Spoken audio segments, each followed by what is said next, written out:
Welcome to the third part of Odoo ERP. Click on the point of sales application, and an interface like this will open. Then click on the configuration menu and select settings and interface with basic settings, which contains the details of accounting, pricing, payments method, and inventory. You can simply make changes in all these fields on the basis of your demography. After entering all the settings, click Save and then click on the configuration menu. Now select the POS product category to create a product in the point of sales application. Click Create and enter the product name. Also, you can enter the parent category. I am mentioning furniture as the parent category and adding 2 sample products here.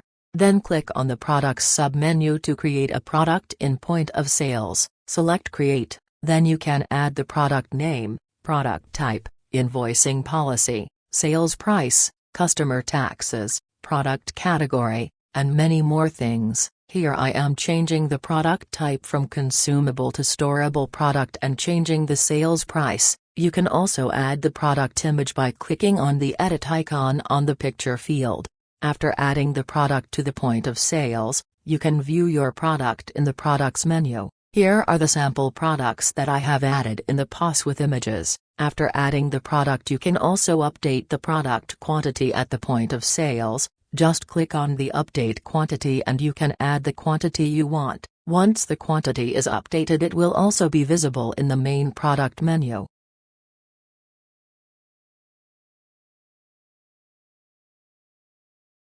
Now click on the configuration menu and click on the point of sales to create a shop. Here now you can create a new shop by selecting Create and add a new name to the shop. Then click Save. Again click on the point of sales, then you'll find a shop has been created under the name you have provided. Select if it is a bar or restaurant. This is because some settings will change if you select the shop as a bar or restaurant. Unclick it and you can add the different settings shown on the screen. Here I am adding a payment method as a customer account that was disabled before. You can simply add or remove the invoice as your wish, but some customers might demand the invoice for their products. And you can also add a fiscal tax position, category images, and many things in point of sales.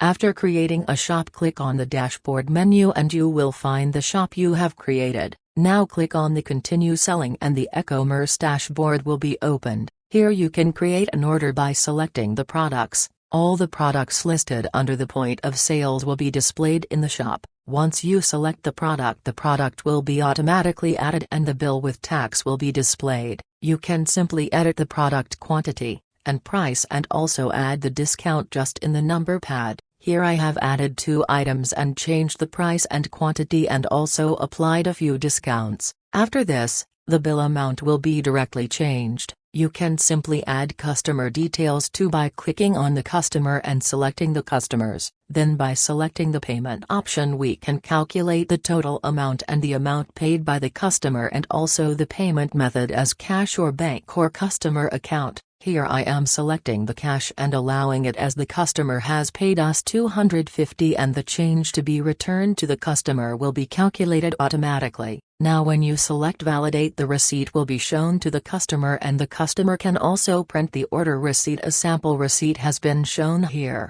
but once some customer needs the invoice, he can simply select the invoice button. Then once the payment is done, you can close the session at the point of sales by clicking on Close Session and Post Entries. That's it for this video. Thanks for watching.